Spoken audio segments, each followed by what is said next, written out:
Hello everyone, welcome to all of you. Today we will discuss about basis, sources and scope of education. So let's start the topic. Firstly, we discuss about basis. There are four bases of education. First is philosophical basis of education. Second is psychological basis of education. Third is sociological basis and fourth is scientific basis. यानी कि शिक्षा के अलग अलग प्रकार के आधार होते हैं. तो सबसे पहले हम बात कर लेते हैं फिलोसॉफिकल बेसिस ऑफ एजुकेशन यानी कि शिक्षा का दार्शनिक आधार. जैसे कि हमें नाम से ही पता चलता है कि दर्शन मीन्स टू से नज़रिया, पॉइंट ऑफ व्यू. जैसा हमारा नज़रिया होगा, सोचने का डायरेक्शन होगा, वैसे ही हमारी फिलॉसफी होगी. तो जब हम फिलोसॉफिकल बेसिस ऑफ एजुकेशन की बात करते हैं यानी कि जो हमारी शिक्षा है उसका आधार जो है कहीं ना कहीं फिलॉसफी भी होती है. जैसा हमने देखा, नेचुरलिज्म में अलग तरीके की शिक्षा थी, आइडियलिज्म में अलग तरीके की शिक्षा थी और प्रैग्मेटिज्म में अलग तरीके की शिक्षा थी. प्रकृतिवादी प्रकृति का अनुसरण करते थे, वो पदार्थ को बहुत ज़्यादा महत्व देते थे. तो इसीलिए जो उनकी शिक्षा थी वो प्राकृतिक एनवायरनमेंट में दी जाती थी. उन्होंने कहा हम विद्यार्थी को कोई पनिशमेंट नहीं देंगे, बिल्कुल नेचर के भरोसे छोड़ देंगे. वो खुद से जब उसको नेचर पनिश करेगी उसके बाद वो सीखेगा.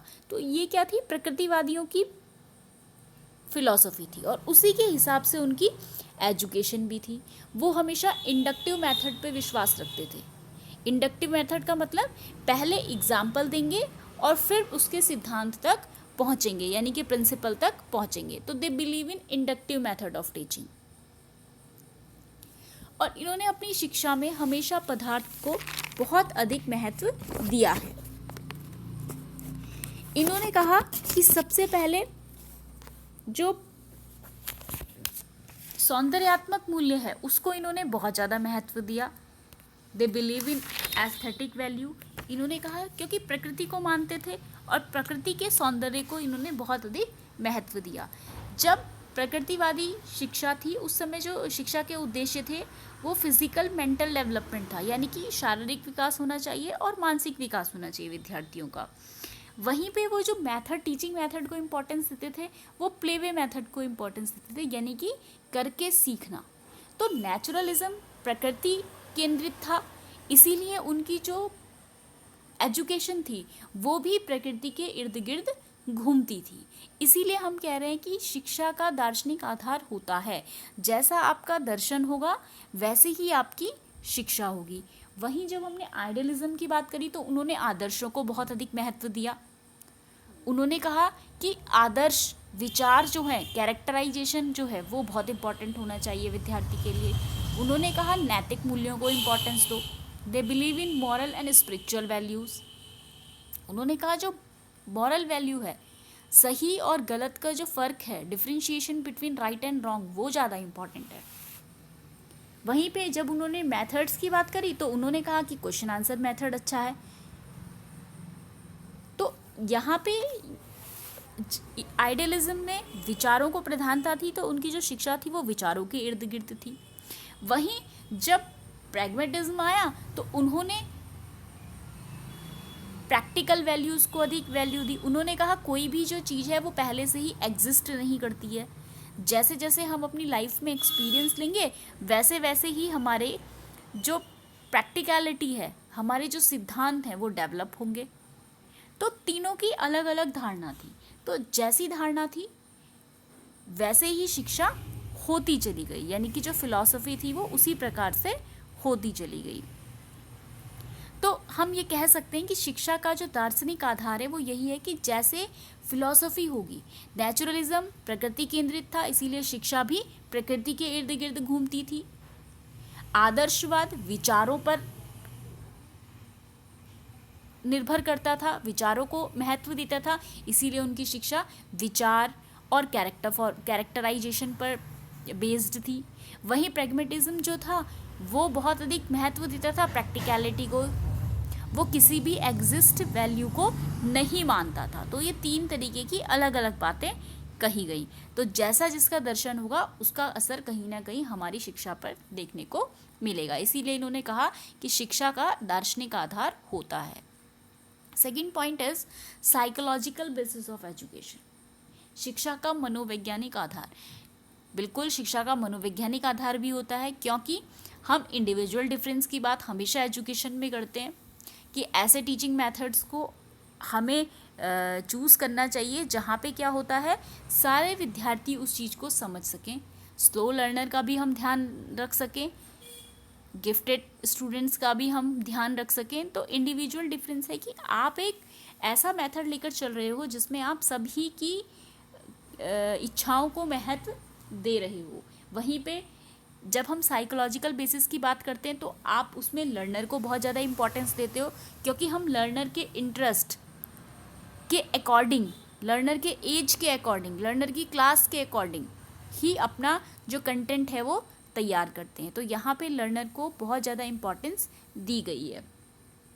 वहीं पर्सनैलिटी को इम्पोर्टेंस दी गई है, मोटिवेशन को, गाइडेंस एंड काउंसलिंग। जब हम इन सारे टर्म्स की बात करेंगे तो ये हमारा साइकोलॉजिकल बेसिस ऑफ एजुकेशन होगा। यानी कि अगर एजुकेशन में साइकोलॉजिकल बेसिस नहीं होगा तो आपकी शिक्षा प्रभावी नहीं होगी। तो आज के युग में साइकोलॉजिकल बेसिस को बहुत अधिक महत्व दिया गया है। इट मीन्स टू से लर्नर को बहुत ज़्यादा इम्पोर्टेंस दी गई है। Third is sociological basis of education, शिक्षा का सामाजिक आधार। हम जानते हैं कि एजुकेशन एंड सोसाइटी आपस में दोनों ही चीज़ें एक दूसरे से जुड़ी हुई होती हैं। शिक्षा भी कहीं ना कहीं समाज से जुड़ी हुई है और समाज भी कहीं ना कहीं शिक्षा से जुड़ा हुआ है। जैसे कि according to Ottaway, educational sociology starts with the assumptions that education is an activity which goes on in society and the society in turn determine the nature of education। जैसे आप शिक्षा दोगे, जैसे आप विद्यार्थी तैयार करोगे, वैसा ही समाज में वो अपना रिफ्लेक्ट करेगा अपने क्वालिटीज़ को, और वही जो समाज है वो भी कहीं ना कहीं हमारी एजुकेशन पर फ़र्क डालेगा। तो दोनों चीज़ें हैं, एजुकेशन अच्छी होगी तो समाज अच्छा होगा, और अगर समाज हमारा ब्रॉड माइंडेड होगा तो कहीं ना कहीं हमारी जो एजुकेशन है उस पर भी समाज का असर पड़ेगा। अगर समाज बहुत ज़्यादा संकीर्ण विचारधारा का है तो उसमें क्या होगा, जो शिक्षा है वो भी संकीर्ण रह जाएगी। जैसे आपने देखा होगा कि कुछ लोग महिलाओं को पढ़ाने, कोई समाज ऐसे होते हैं जो महिलाओं को पढ़ाने पर जोर नहीं देते हैं, उन्हें महिला जो शिक्षा है उसको महत्व नहीं देते हैं। तो यहाँ पे क्या है, समाज जो है वो संकीर्ण विचारधारा का है, वो अलाउ नहीं कर रहे हैं अपनी बालक या अपनी बालिकाओं को शिक्षा की तरफ आकर्षित करने के लिए, वो उनको नहीं भेज रहे हैं बाहर। तो वो किसके, रूढ़िवादिता से घिरे हुए हैं। तो समाज का शिक्षा पर बहुत ज़्यादा असर देखने को हमको मिलता है। इसीलिए हम ये कह सकते हैं कि शिक्षा अच्छी होगी तो हमारा समाज भी अच्छा होगा, और अगर समाज अच्छा होगा तो उसका कहीं ना कहीं असर जो है वो शिक्षा में देखने को मिलेगा। जैसे आपको पता है कि प्राचीन काल में बहुत ज़्यादा रूढ़िवादिता थी, सती प्रथा आदि, बाल विवाह आदि बहुत प्रचलित थे, लेकिन धीरे धीरे जैसे जैसे शिक्षा का विकास होने लगा वैसे वैसे समाज की ये विचारधारा बदलती चली गई, और अब ये बहुत ही कम या ना के बराबर देखने को मिलती हैं। ऐसी जो रूढ़िवादिताएं थी, सती प्रथा या बाल विवाह या और भी कोई भी रूढ़िवादिता हो सकती है, अब ये हमें समाज में कम देखने को मिलती है। तो इसीलिए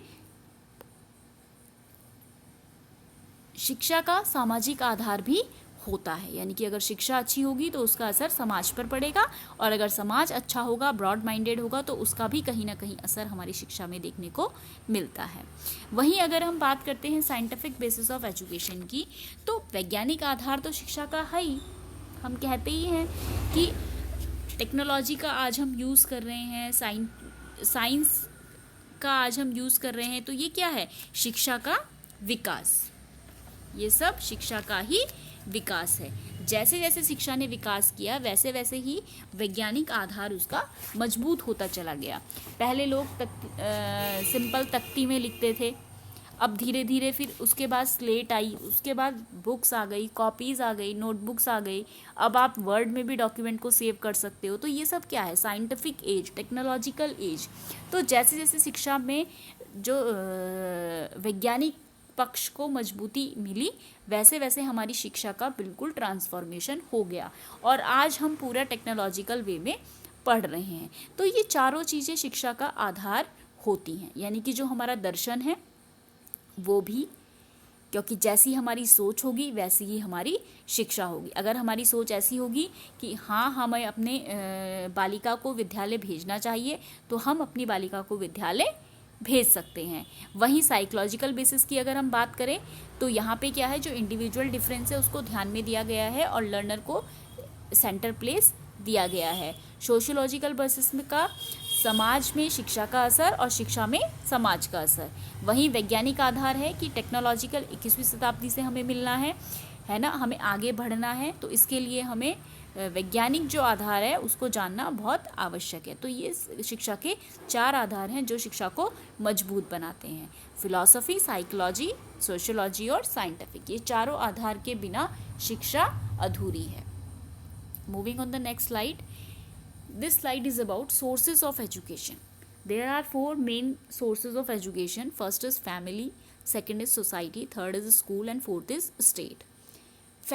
फैमिली जो परिवार है वो सब शिक्षा का सबसे पहला स्रोत होता है, क्योंकि जब बच्चे का जन्म होता है तो 3 साल तक वो घर में ही अपनी माँ और अपने परिवार के द्वारा विभिन्न चीज़ों को सीखता है या विभिन्न चीज़ों का अनुसरण करता है, चाहे वो उसके संस्कार हैं। तो वो जो बेसिक शिक्षा है वो अपने परिवार से ले चुका होता है विद्यालय जाने से पूर्व। तो सबसे पहला जो हमारा शिक्षा का स्रोत है वो हमारा परिवार होता है, जो हमें संस्कार सिखाती है, कल्चर सिखाते हैं, हमारे वैल्यूज़ सिखाते हैं। ये सब चीज़ें हमें परिवार से ही सीखने को मिलती हैं। Next is society. समाज हमें बहुत सारी चीज़ें सिखाती है। समाज हमें हमारा रहन सहन सिखाता है, समाज हमें आचार विचार सिखाता है, किस तरीके से हमें बोलना चाहिए, ये सब चीज़ें हमें समाज सिखाता है। कैसे हमारी कस्टम्स हैं, कैसे हमारे रिचुअल्स हैं, ये जब हम सामाजिक समारोहों में जाते हैं तब हमें पता चलता है कि किस तरीके से जो कल्चर है हमारा वो किस तरीके से परफॉर्म होता है। तो ये सब चीज़ें हमें समाज सिखाता है। तो कहीं ना कहीं हमें समाज से भी अपना रहन सहन सीखने को मिलता है। फिर है विद्यालय हमें बहुत सारी चीज़ें सिखाता है, जो कि हम सबको पता है। एक फॉर्मल एजुकेशन के रूप में जो भी हम शिक्षा लेते हैं वो हमें विद्यालय के द्वारा ही प्राप्त होती हैं। नेक्स्ट इज राज्य भी शिक्षा में महत्वपूर्ण भूमिका निभाता है, क्योंकि राज्य ही हमारी शिक्षा की व्यवस्था करता है, चाहे वो हमारी औपचारिक शिक्षा है, अनौपचारिक शिक्षा है या निरौपचारिक शिक्षा है। इन सारी जो एजुकेशन है उसका जो भी अरेंजमेंट होता है वो स्टेट ही हमारे लिए प्रोवाइड करता है। सेंट्रल गवर्नमेंट भी इसमें काम करती है, लेकिन उन्होंने स्टेट गवर्नमेंट को ये अधिकार दिया है कि वो अपनी जो शिक्षा है, जो पॉलिसी ऊपर से बनी है, उनका सुचारू रूप से अपने राज्य में संचालन कर सके।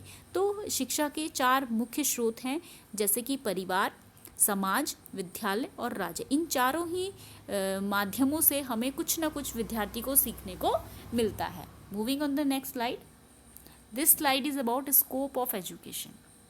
शिक्षा का विस्तार या क्षेत्र, किन किन क्षेत्रों में शिक्षा की आवश्यकता है या किन किन क्षेत्रों में शिक्षा पर काम हो रहा है।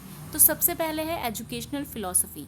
जैसा मैंने पहले भी कहा कि एजुकेशन जो है वो फिलॉसफी पे डिपेंड करती है और फिलॉसफी जो है वो एजुकेशन पर डिपेंड करती है। लाइक जैसे समाज है, समाज भी सेम है, एजुकेशन सोसाइटी पे भी डिपेंड करता है और सोसाइटी भी एजुकेशन पे डिपेंड करती है। तो एजुकेशनल फिलॉसफी में यही है कि शिक्षा जो है वो हमारे दर्शन यानी कि विचारों को डिसाइड करती है और वही विचार फिर हमारा कहीं ना कहीं असर जो है वो शिक्षा पर दिखाते हैं। तो एजुकेशन और फिलॉसफी जो है वो आपस में रिलेटेड हैं, दोनों एक दूसरे से रिलेट करते हैं। एजुकेशन फिलॉसफी पर डिपेंड करती है और फिलॉसफी जो है वो एजुकेशन पर डिपेंड करती है। फिलॉसफी डिसाइड करती है कि हम किस तरीके के अध्यापक बने, फिलॉसफी डिसाइड करती है कि कौन कौन सी क्वालिटीज़ हम में होनी चाहिए, एक टीचर बनने के लिए। फिलॉसफी डिसाइड करती है कि स्टूडेंट और टीचर के बीच में कैसा रिलेशनशिप होना चाहिए। अगर टीचर की फिलॉसफी ये है कि उसको रूड रहना है विद्यार्थियों के साथ, तो वो क्या करेगा, विद्यार्थियों के साथ डिसिप्लिन मेंटेन करने के लिए रूड बिहेवियर को अपनाएगा। अगर दूसरे ही किसी व्यक्ति को अगर ये लगता है कि म्यूचुअल रिलेशनशिप से भी हम अच्छे रिलेशनशिप बना सकते हैं बिटवीन टीचर एंड स्टूडेंट, तो वो उसी तरीके की फ़िलॉसफी का अनुसरण करेगा। तो फिलॉसफी जो है हमें डिसाइड करने में मदद करती है कि हमें टीचर में कौन कौन सी क्वालिटीज़ होनी चाहिए, स्टूडेंट और टीचर के बीच में कैसे रिलेशनशिप होना चाहिए, और टीचिंग लर्निंग प्रोसेस को कैसे हम रेगुलेट करेंगे। ये सब चीज़ें हमारी फिलॉसफी डिसाइड करती है।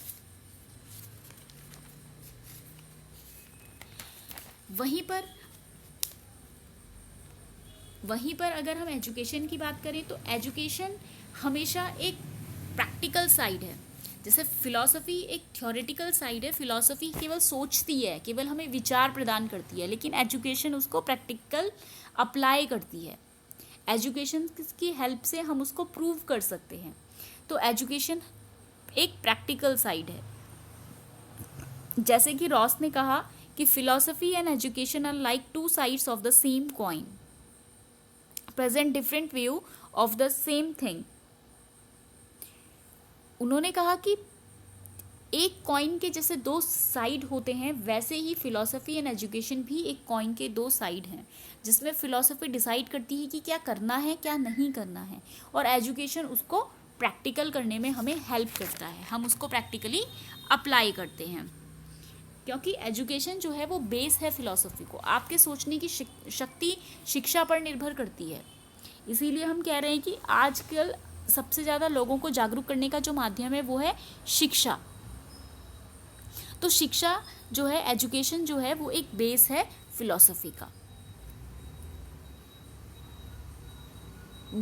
Next point is educational sociology. Education sociology की हम पहले भी बात कर चुके हैं।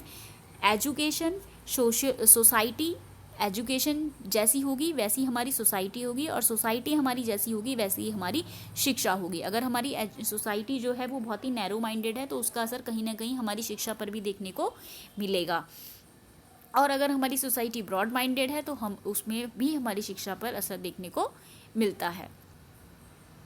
अगर हम अपनी शिक्षा के माध्यम से ये समाज की रूढ़िवादिताओं को ख़त्म कर सके तो इसका असर भी हमें समाज में देखने को मिलेगा। जो समाज है वो बहुत ज़्यादा ब्रॉड माइंडेड हो जाएगा। Next is educational psychology. Educational psychology में क्या है कि हम इंडिविजुअल डिफरेंस को ध्यान में रखेंगे, लर्नर सेंटर्ड एजुकेशन बनाएंगे। जो भी हमें डिसीजन लेना है वो टीचिंग लर्निंग प्रोसेस को इफ़ेक्टिव बनाने के लिए करेंगे, स्टूडेंट को एक सेंटर प्लेस में रख कर। Next is educational problems. कोई भी हमारी एजुकेशन में प्रॉब्लम आती है तो उसका भी अगर हम सॉल्यूशन ढूंढना चाहें तो वो हम शिक्षा के माध्यम से ही ढूंढ सकते हैं। कई ऐसी समस्या आ जाती है, आपस में विचारों का असमंजस आ जाती है, तो वो सब हम एक शिक्षा की मदद से उन सारी समस्याओं का हल ढूंढ सकते हैं। Next is educational administration. कई बार एडमिनिस्ट्रेशन, शैक्षिक प्रशासन में कई समस्याएं आ जाती हैं। अगर आपका एडमिनिस्ट्रेशन अच्छा होगा तो आपकी शिक्षा व्यवस्था भी अच्छी होगी। आपका इक्वल डिस्ट्रीब्यूशन ऑफ वर्क होना चाहिए। अगर सारे एम्प्लॉयज़ हैं उसमें इक्वली वर्क आपने डिस्ट्रीब्यूट किया है तो उससे आपकी जो एडमिनिस्ट्रेटिव क्वालिटी है वो अच्छी निखर करके आएगी, और आपका जो एडमिनिस्ट्रेशन है वो बहुत ही सुचारू रूप से चल जाएगा। तो वहाँ पे शिक्षा का होना बहुत मददगार होता है। या शिक्षा में हम कम्युनिकेशन की बात करें अगर, तो कम्युनिकेशन एडमिनिस्ट्रेशन के लिए बहुत इंपॉर्टेंट है, क्योंकि आप अपने एम्प्लॉयज़ के साथ अच्छे तरीके से कम्युनिकेट करते हैं, उनकी फीलिंग्स की रिस्पेक्ट करते हैं, तो आपका जो एडमिनिस्ट्रेशन है वो बहुत ही इफ़ेक्टिव माना जाएगा। तो एजुकेशनल एडमिनिस्ट्रेशन में भी एजुकेशन बहुत ज़्यादा हेल्प करता है। टीचिंग आर्ट एंड टेक्निक्स, किस तरीके से विद्यार्थियों को पढ़ाना है, कौन सी टेक्निक का हम यूज़ करेंगे, तो ये सब चीज़ें भी हमें एजुकेशन मदद करती है। जैसे कि आप अभी बीएड में सीख रहे हैं, माइक्रो टीचिंग के बारे में सीखेंगे, आप स्किल्स के बारे में सीखेंगे, तो ये सब चीज़ें आपको शिक्षा के माध्यम से ही पता चल रही हैं। तो शिक्षा का बहुत बड़ा scope teaching art and techniques में भी है, यानी कि शिक्षा को कैसे दिया जाता है, आप टीचिंग को कैसे करेंगे, टीचिंग के लिए आपको क्या प्लानिंग करनी है, क्या स्ट्रैटेजीज़ यूज़ करनी है, आपकी क्या टेक्निक्स हैं उनको पढ़ाने के लिए, कौन सा मेथड आप यूज़ करते हो, ये सब चीज़ें हमें शिक्षा के माध्यम से ही पता चलती हैं। Next is comparative teaching. शिक्षा के माध्यम से आपके अंदर क्रिटिकल एनालिसिस की क्वालिटी डेवलप होती है। और कंपैरेटिव एजुकेशन क्या है, कंपैरेटिव टीचिंग क्या है, तुलनात्मक शिक्षा यही है। आप रशिया की बात कर लीजिए, आप अमेरिका की बात कर लीजिए, आप इंडिया की बात कर लीजिए, आपको किन्हीं दो कंट्रीज़ की एजुकेशन का आप कंपैरिजन कर रहे हैं, या आप एक कंट्री में डिफरेंट स्टेट्स की एजुकेशन का कंपैरिजन कर रहे हैं, तो ये आप एनालिसिस या कंपैरिजन तभी कर पाएंगे जब आपके अंदर एनालिसिस एंड सिंथेसिस, ये सब चीज़ें आपके अंदर डेवलप होंगी, ये क्वालिटीज़। तो जो कंपैरेटिव एजुकेशन है वो भी कहीं ना कहीं शिक्षा की मदद से ही सुचारू रूप से चल पाती है, क्योंकि शिक्षा ही हमें क्रिटिकल ऑब्जर्वेशन, क्रिटिकल एनालिसिस, ये सारी जो हमारे अंदर क्वालिटीज़ हैं इनको डेवलप करती है। उसमें हम देख पाते हैं कि क्या पॉइंट्स अच्छे हैं और क्या पॉइंट्स अच्छे नहीं हैं। अगर आप ब्रिटेन की एजुकेशन को इंडिया की एजुकेशन से कंपेयर करते हैं तो हो सकता है कि इंडिया के कोई बहुत अच्छी कुछ पॉलिसीज़ हैं जो ब्रिटेन में अप्लाई हो पाएँ, या ब्रिटेन की कुछ अच्छी पॉलिसीज़ हैं जो इंडिया में अप्लाई हो पाए। तो ये सब कंपैरिजन करने का जो एबिलिटी होती है वो हमें शिक्षा के माध्यम से ही मिलती है। नेक्स्ट इज टीचर एजुकेशन, अध्यापक शिक्षा। आपको जो स्किल्स सिखाई जा रही हैं, आपको एक टीचर के लिए तैयार किया जा रहा है। साइकोलॉजी, सोशियोलॉजी, फिलॉसफी, ये सारी नॉलेज आपको एजुकेशन के माध्यम से ही प्राप्त हो रही है, जो कि टीचर एजुकेशन का बेस है। आपको आपके सोशल पॉइंट्स भी क्लियर होने चाहिए, क्योंकि आपको क्लास में एक सोशल एनवायरनमेंट क्रिएट करना है, स्टूडेंट्स की फीलिंग्स को समझना है, अपनी जो कंटेंट है उसको विद्यार्थियों तक पहुंचाना है, आपको साइकोलॉजिकल बेसिस को भी समझना है, आपको फिलोसॉफिकल बेसिस को भी समझना है। तो इन सब चीज़ों के लिए, इन सब चीज़ों की जो नॉलेज है वो आपको एजुकेशन की हेल्प से ही मिल रही है। तो टीचर एजुकेशन में भी एजुकेशन जो है वो बहुत ही इम्पॉर्टेंट रोल प्ले करती है। आपको कैसे पढ़ाना है, कौन से मेथड से आपको पढ़ाना है, ये सब चीज़ें टीचर एजुकेशन का एक पार्ट हैं, जो आपको शिक्षा के माध्यम से ही पता चल पाता है। नेक्स्ट इज एनवायरनमेंट एजुकेशन, पर्यावरण शिक्षा। जैसा कि अब एनवायरनमेंट आपके थर्ड सेमेस्टर में भी इंक्लूडेड है, तो शिक्षा का यही मोटिव है। अगर किसी भी चीज़ के प्रति आपको लोगों को अवेयर करना है, आपको लोगों को जागरूक करना है, तो शिक्षा ही ऐसा सरल माध्यम है जिससे आप बहुत ही आसानी से लोगों को जागरूक कर सकते हैं शिक्षा के माध्यम से। तो पर्यावरण शिक्षा में भी शिक्षा का बहुत ही महत्वपूर्ण योगदान रहा है, क्योंकि उसको महत्वपूर्ण विषय के तौर पे हर सेमेस्टर में जोड़ दिया गया, हर किसी कोर्स में किसी भी एक सेमेस्टर में जोड़ दिया गया, ताकि विद्यार्थियों को एनवायरनमेंट से रिलेटेड जो प्रॉब्लम्स हैं उसके लिए अवेयर किया जाए। क्योंकि आप सबको पता है कि एनवायरनमेंट आज की डेट में एक ग्लोबल टॉपिक हो गया है ना। ये कोई एक हमारे ही भारत की ही प्रॉब्लम नहीं है, ये इंटरनेशनल एक टॉपिक हो गया है। तो एनवायरनमेंट के प्रति जागरूक करने के लिए शिक्षा का महत्वपूर्ण योगदान है। नेक्स्ट इस कंप्यूटर एजुकेशन, कंप्यूटर शिक्षा। आप कंप्यूटर सीख रहे हैं तो ये भी क्या है, एक शिक्षा का पार्ट है। अब कंप्यूटर एजुकेशन को भी शिक्षा में स्कूल एजुकेशन में कंपलसरी एक सब्जेक्ट के तौर पर पढ़ाया जाता है, जिससे विद्यार्थियों को कंप्यूटर एजुकेशन के प्रति जागरूक किया जा सके कि कंप्यूटर एजुकेशन क्या है, एक बहुत ही इम्पॉर्टेंट सब्जेक्ट है। तो एजुकेशन की मदद हमें सब फील्ड्स में पड़ती है। एजुकेशन के माध्यम से ही आप फिलॉसफी को जान पाते हैं, एजुकेशन के माध्यम से ही आप अच्छे समाज का निर्माण कर सकते हैं, एजुकेशन के माध्यम से ही आप साइकोलॉजी को समझ सकते हैं, विद्यार्थी को समझ सकते हैं, समाज को समझ सकते हैं, और शिक्षा के माध्यम से ही हम अपनी शैक्षिक समस्याओं का निवारण भी कर सकते हैं। वहीं शिक्षा के माध्यम से ही आप एक प्रभावी शैक्षिक प्रशासन का निर्माण कर सकते हैं। शिक्षा के ही माध्यम से आप शिक्षण की कला और तकनीकों के बारे में सीखते हैं। शिक्षा के माध्यम से आप तुलना करना सीख सकते हैं, तुलनात्मक शिक्षा का आपको ज्ञान प्राप्त होता है। अध्यापक शिक्षा का आपको शिक्षा की मदद से ज्ञान प्राप्त होता है। पर्यावरण शिक्षा भी आपको शिक्षा के माध्यम से ही आप जागरूक हो पाते हैं पर्यावरण के प्रति। और साथ में कंप्यूटर जो शिक्षा है उसके प्रति भी आप एजुकेशन के माध्यम से ही, शिक्षा के माध्यम से ही ज्ञान प्राप्त कर पाते हैं। So students, today we talked about basis, sources and scope of education. Hope you all will understand this topic. Thank you. Stay home, stay safe. Have a nice day.